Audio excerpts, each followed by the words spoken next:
Nikita Mirzani tidak hadir pemeriksaan sebagai tersangka kasus dugaan pemeriksaan terhadap Reza Gledis di Polda Metro Jaya yang dijadwalkan pada Senin 24 Februari 2025. Nikita Mirzani melalui live-nya mengabarkan dirinya harus bekerja bersama Umi Kuari, Ruben Onsu, dan Eko Patrio di hari yang sama. Karena itu, Nikita Mirzani menyarankan awak media yang menunggunya di Polda Metro Jaya untuk pulang ke rumah dan tidak perlu menunggu kehadirannya. Sebab Nikita Mirzani memilih untuk syuting yang sudah dijadwalkan sejak Januari 2025 daripada hadir pemeriksaan kasus dugaan pemerasan terhadap Reza Gledis. Meski begitu, Nikita Mirzani tetap meminta maaf pada orang-orang yang sudah menunggunya hadir pemeriksaan di Polda Metro Jaya. Nikita Mirzani berdalih dirinya memilih bekerja karena butuh uang untuk memberi THR penuh kepada para pekerjanya. Selain itu, Nikita Mirzani juga mengaku dirinya belum mendapat surat panggilan pemeriksaan oleh Polda Metro Jaya. Padahal Nikita Mirzani mengaku ingin masalahnya tersebut cepat selesai. Karena Nikita Mirzani mengaku tidak dapat undangan, sejumlah netizen yang berbakti lantas menduga Reza Gledis telah mencabut laporannya.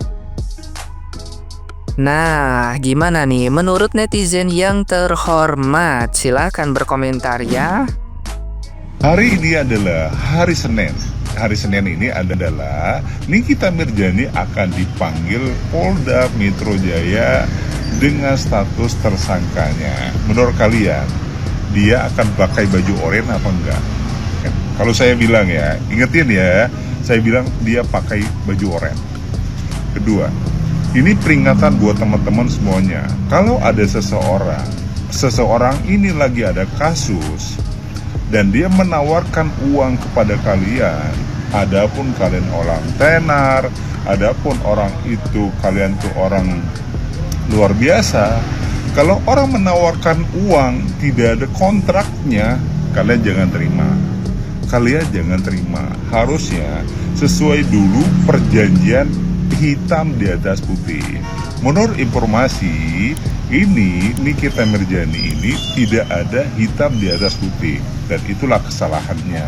Walaupun katanya ini untuk endorsement, harusnya dalam uang 4 miliar itu harusnya ada hitam di atas putih.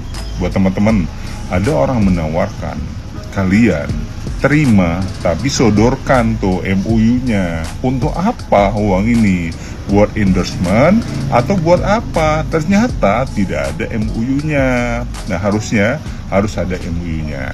Buat teman-teman semuanya, doain ya, semoga permasalahan Nikita Mirzani ini biar selesai. Dokter Gladis, mudah-mudahan tabayun aja lah. Dokter Gladis, tabayun aja, tabayun. Saling memaafkan. Dan ini mudah-mudahan ini pelajaran buat kita, pelajaran buat Nikita Mirzani, dan juga pelajaran buat Dokter Gladis. Mudah-mudahan ini kita bisa mengambil hal-hal yang positifnya. Dan lagi-lagi peringatan, teman adalah orang yang akan menghancurkanmu, dan teman bisa juga membawa kamu keberkahan. Pokoknya kalau teman-teman kayak kita nih, kita ngajak kalian umroh dan haji. Hajilah bersama saya, bersama Adam Hijrah Travel. Adam Hijrah Travel, maju jaya berkah. Kaniki jadi tersangka. Wah, aku ngerti deh sama orang-orang yang udah ngelaporin Kaniki jadi tersangka dan bilangnya Kaniki pengancaman lah, pemerasan dan lain-lain. Kayak pemerasannya dari mana sih? Aku masih ngerti.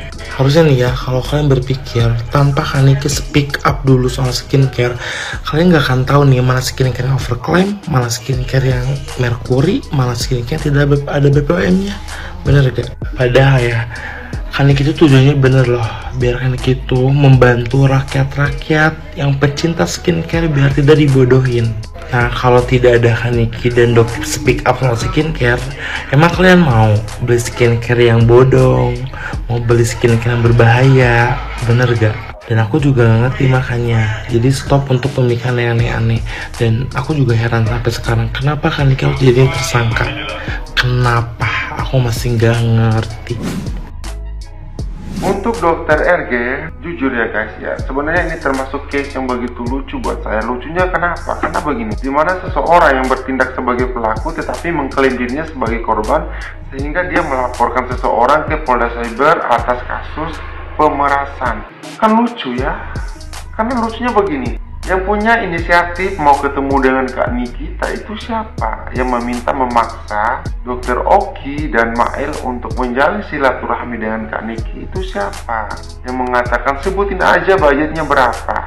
Itu siapa? Dan lebih parahnya lagi adalah ketika Dr. RG sendiri yang bilang bahwa nanti kalau udah setahun tolong dikabarkan supaya ditransfer lagi. Coba dipikir secara logika guys semuanya ya. Lucu kan? Kenapa? Kok Anda yang menawarkan diri, Anda yang membuka jalan, Anda yang meminta ke seseorang untuk membantu Anda supaya tidak mereview produk yang Anda keluarkan. Karena apa? Karena produk yang Anda keluarkan ini kan overclaim, berbahaya. Jadi membuat diri Anda terbirit-birit ketakutan, merasa was-was karena produk akan direview. Karena kalau produk Anda direview, otomatis bisnis Anda akan anjlok, ya. Kenapa Dr. RG melaporkan Kak Niki atas kasus pemerasan di Polda Cyber? Karena fondasi awalnya masalahnya itu dari Dr. RG sendiri. Seperti begini, kita kasih orang uang untuk sebuah pekerjaan, tetapi kita meminta ke orang itu untuk dikembalikan alibi dengan alasan ada tindakan pemerasan. Kalau Anda tahu awalnya ini adalah kasus pemerasan, harusnya Anda stop, berhentikan. Pasti seorang dokter itu pintar, jenius, smart, dia akan berpikir bahwa oh, rupanya ini tidak baik, ya harus dihentikan. Itu ya Dr. RG. Tetapi di sini Anda kan meminta Kak Niki untuk menutup mulutnya supaya tidak mereview produk yang Anda keluarkan. Karena apabila Kak Niki review produk yang Anda keluarkan, ya otomatis itu akan anjlok bisnis Anda. Karena setiap satu bait atau satu kalimat pun yang keluar dari Kak Niki itu selalu fakta. Meskipun banyak orang yang tidak mau menerima, meskipun banyak orang yang tidak percaya, tetapi dari dulu Kak Niki itu selalu mengalahkan lawannya hanya dengan secuil kata-kata saja. Itu orang sudah tidak mampu untuk melawan kekuatannya dia. Bukan berarti dia punya backingan segala macam, tidak, tetapi dia menyuarakan itu suara yang dia vokalkan itu memang real fakta, ya Dr. RG. Jadi kesannya di sini adalah Anda sebagai pelaku, tetapi Anda mengklaim diri Anda sebagai korban. Letak kesalahannya di mana?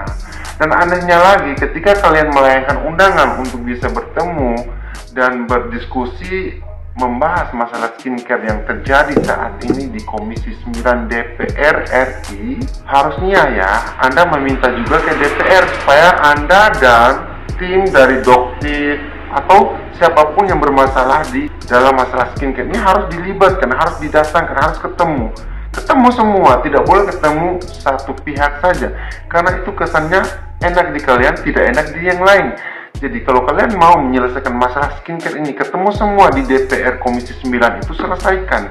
Kan di situ ada Komisi 9 yang bisa memberikan solusi jalan terbaik untuk menyelesaikan masalah skincare yang tak kunjung selesai ini, Dr. RG, ya. Jadi kesannya kan enak di kalian, nggak enak di yang lain. Komisi 9 hanya mendengarkan penjelasan dari kalian tanpa harus mendengarkan penjelasan dari pihak yang satu. Bagaimana berkesinambungan, bagaimana berkelanjutan masalah ini. Istilahnya kayak miskomunikasi, Dr. RG. Ya, di situ Anda membahas semua, Anda mengeluarkan semua, Anda merasa terjolimi, Anda merasa diperas. Awalnya kan Anda yang menciptakan peperangan ini, tetapi kenapa Anda mengklaim diri Anda sebagai korban? Pada awalnya Anda adalah sebagai pelaku dalam menciptakan produk-produk yang berbahaya untuk masyarakat Indonesia. Dan kalian juga sudah banyak merugikan reseller dan para konsumen yang menggunakan produk kalian, ya. Jadi jangan merasa terzolimi, jangan merasa dirugikan. Kalian bilang bahwa dengan adanya masalah ini kalian dirugikan. Kalian pikirkan dulu nasib para reseller di luar sana, kalian pikirkan nasib para konsumen produk kalian di luar sana. Sudah berapa banyak budget yang mereka keluarkan untuk membeli biaya produk yang overclaim dari kalian semua. Dan menurut saya ya, untuk Komisi 9 DPR RI, lain kali kalau menerima undangan dari satu pihak tanpa ada dua belah pihak, mending tidak usah terima, karena itu akan menimbulkan konflik yang berkepanjangan, ya. Itu pesan saya. Dan saya selalu support dan approve dengan setiap apapun tindakan Kak Niki, karena dia selalu memperjuangkan apa yang harus diperjuangkan, gitu loh. Jadi jangan bilang ada pemerasan, pada awalnya Anda sendiri yang membuka diri Anda sendiri yang membuka jalan, Anda sendiri yang menawarkan ke orang sudah menerima uang, orang sudah belanja, Anda minta kembali dan Anda melaporkan bahwa ini adalah suatu pemerasan. Kalau Anda tahu dari awal ini adalah pemerasan, Anda harusnya stopkan, berhentikan, jangan lanjut.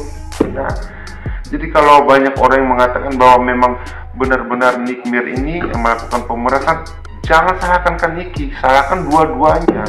Siapa yang memberikan penawaran, itu yang harus dipikirkan sama-sama gitu loh. Itu yang harus ditanyakan, jangan harus di Kak Niki semua gitu. Jadi untuk dokter RG lain kali lebih bijak lagi ya, jangan rame-rame dong ya. Bila perlu ya undang saja dua belah pihak ya, kubu yang bersitegang dengan kalian, undang saja, gak apa-apa. Di situ kan bisa bahas, selesaikan semua masalah skincare di Komisi 9 supaya bisa selesai, supaya titik terangnya bisa ditemukan. Nah ini sudah mau masuk ke ranah pengadilan, jadi otomatis ya kalian saling perang, saling melempar argumen. Jadi nanti di persidangan juga akan terbukti siapa yang salah dan siapa yang benar.